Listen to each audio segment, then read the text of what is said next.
So, let us continue with our discussion of infinite intelligence and how it connects with Andrew Bozeman, and this is on the wings of your mind. So this is the fourth installment of my four-part series on introducing you to the energy centers of the body. As I explained over the past few days, I want to expand our knowledge of how we interact with the forces of infinite intelligence, because it helps us to know how infinite intelligence interacts directly with our bodies. Now, the primary connections with infinite intelligence are found in energy centers at various locations within the body that correspond to certain major organs and nerve bundles in the body.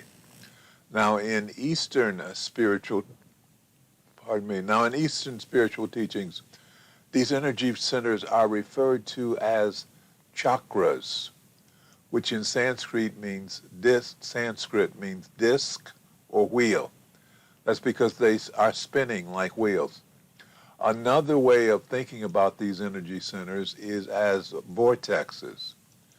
Now, these energy centers interact with the body, physical body, through two major vehicles. The first is through the endocrine glands, the endocrine system, and the second is through the nervous system. Each of the 7 main energy centers is associated with one of the 7 endocrine glands, and in one case with a particular group of nerve bundles called plexus.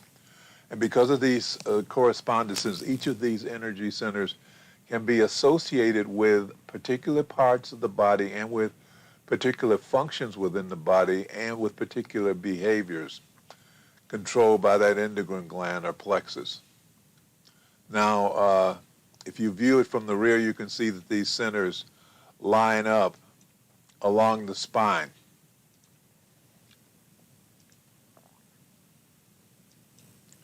So there are 7 of them located within the body, and there's an additional one located above the top of the head, about 40 centimeters up, which is about 16 inches. So over this 4-day period, we've been examining each of the centers and their functions individually.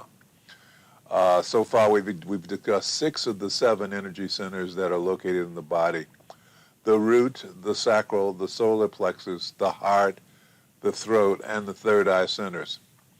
But as a recap, we're going to look at all of them. So please click on your thumbs up button if you haven't already done so. Please choose to subscribe. Remember, I would love to hear your thoughts, comments, and questions. So use the chat box on the right, on your right, or the comments section below this video. So, okay, let's go over the locations of these energy centers. As you look at them here on the screen, in this diagram, we've got the root, which is located at the base of the spine. The second, or sacral, S-A-C-R-A-L, vortex is located 2 inches below the navel. The third, or the solar plexus energy center, is located at the solar plexus, which is just above the navel. The fourth, or heart energy center, is located in the center of the chest at the heart level. The fifth, or throat vortex, is located at the throat. The sixth or third energy center is the third eye, which is just above the nose in the center of the forehead. The seventh is the crown, which sits right at the top of the head. And that covers all the ones that are in the body. Today we're going to go one more. We're going to discuss the 8th. And the 8th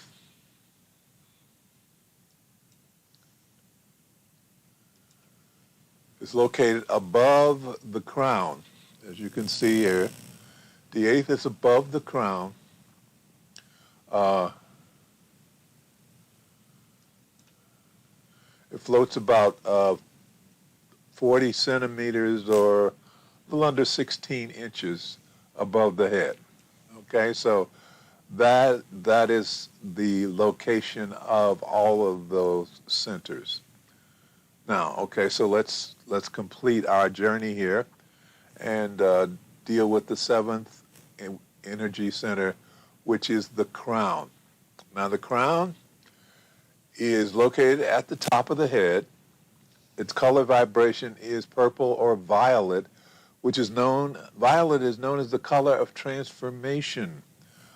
Quite often, if you're doing meditation or reading books on meditation, they will discuss the purple flame of transformation. So that's what the crown chakra vibrates at that color. Because the crown chakra is the crown energy center is at the level of the brain, it's associated with the central nervous system and the pineal gland. It's your connection to higher spiritual energies while still being in the physical body. So it has been linked to enlightenment, higher truth, dynamic insights, and a sense of oneness with infinite intelligence. This is a transition point. So, and the spirit are most closely interconnected. So we still got ego issues here. We're still involved with ego because this chakra is attached to the body. Now this chakra, the crown center, energy center, is about wisdom, because at this level you can really begin to see the world from a higher perspective. And it's from here that you learn that you are truly one with the world. When your crown energy center is open and in balance, you can shed your prejudices because you can see how everything works together. And you're quite aware of the world and yourself. Now, if your crown center is out of balance and underactive, then you're not very spiritually aware. You can probably be very rigid in your thinking and easily seduced by dogma, which will get you stuck in rules and regulations and a sense of being right. On the other hand, if your crown energy center is out of balance and overactive, you may have a tendency to over-intellectualize things, intellectualize too much. And you can also become addicted to spirituality. And you may pursue many spiritual paths, flicking from one to another, depending on what attracts your attention from one day to the next. So that's with an overactive crown. And that can lead to a weakening of your connection to physical reality. You can be so much into the crown that you forget your body. And things like you can forget to eat, not exercising, spending a lot of time just gazing off into space and leaving the real world behind. So that's with an overactive crown energy center. And finally, we have the eighth center, which is called the soul star. And as I told you before, the soul star is above the way above the head. It's above the crown chakra, and it is from this that we are completely now outside of the body. We're still contained within the aura. The aura is the electromagnetic field surrounding the physical body. This star soul center of energy is called the seat of the soul. The seat of direct connection with the higher self and with higher spiritual vibrations. Whereas the crown center, at the top of the head, still has elements of the physical ego to deal with. The star soul center has none of that. It has no ego. It transcends the physical ego and feeds energy to the crown center from a source that is not influenced by or even concerned about the needs of the ego. So as a result, the level of energy and information that can come through the star soul center is more purely spiritual.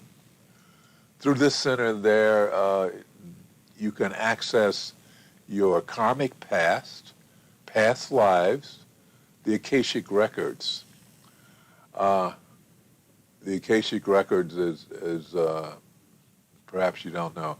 Akashic records is supposed to be the database of all happenings forever. All happenings that have everything that has ever happened and will happen. So the Akashic records is a special spiritual database. So the Star Soul Center is learning about it is part of our evolution. It is only just become a matter of attention over the past few years. That's because we had to spend all of our time learning about the lower centers first, the lower seven that were within the body. Now the world is on the brink of another rise in consciousness. And that rise in consciousness will move us to a level where knowledge of the star soul is going to be relevant. So it's been suggested that tapping into the star soul will take you into your soul's past, information from your soul's past. And it may help you better understand your fears and your challenges in this current lifetime, and why you're being faced with them and how to overcome them. Another benefit of tapping into your soul's past through the Star Soul Center is that it helps you better understand your relationships with people who are currently in your life, because they probably had something to do in your past lives as well, and so there's stuff to be dealt with from the past in the present. Now, accessing this kind of information can be very enlightening and life-changing. On the other hand, accessing this kind of information can be upsetting and shocking if you're not ready for it. It's very powerful information. It's very powerful energies. So it's a matter of being ready to face that if you decide to jump into that world.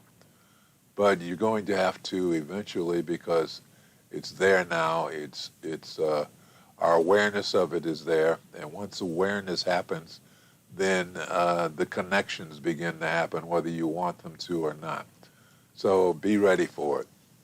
So that covers our 8 energy centers, with 7 being in the body and 1 being above the body. Now, I've told you about the function of each of these energy centers and gave you some insight on what happens when they're out of balance. Next week, I plan to begin showing you how to open these centers, how to access them, how to balance them, how to energize them, how to fix them, if you will. So for those of you who have been asking about that, you're going to get your answers next week. And I guess the bigger question is, what's the point of learning about all these energy centers? After all, we seem to be getting along okay before we knew about them. And that's the same can be said of eating. If you don't need lessons to eat, it's just a matter of putting food in your mouth, chewing and swallowing. But we know it's more than that. We're now learning that foods can hurt us, and some can help us. We're learning that what our bodies need and what our bodies don't need, and how much better we can perform like foods, and how we're debilitated with the wrong foods. And so what we get out of eating, it takes some study. It's not just a matter of throwing stuff in your mouth, eating it, chewing on it, and swallowing it. You need some knowledge of what's going on between you and your food and the body. And it's the same with energy centers. We need to know what's going on there. So I'm seeking through this teaching to give you the power of knowledge. And by learning about these energy centers and how they affect your personality and your body, you can begin to gain confidence in your relationship with yourself, your emotions, your worldview, as well as your relationship with infinite intelligence. And you can gain confidence because you can begin to understand where certain reactions and needs are coming from on the level of spiritual energy and how to adjust to them. So with this kind of knowledge, you can gain more control of yourself as you work to elevate your consciousness to accomplish the work that we have come here to do, which is to become spiritual warriors. We're working to become spiritual warriors, and it's not a...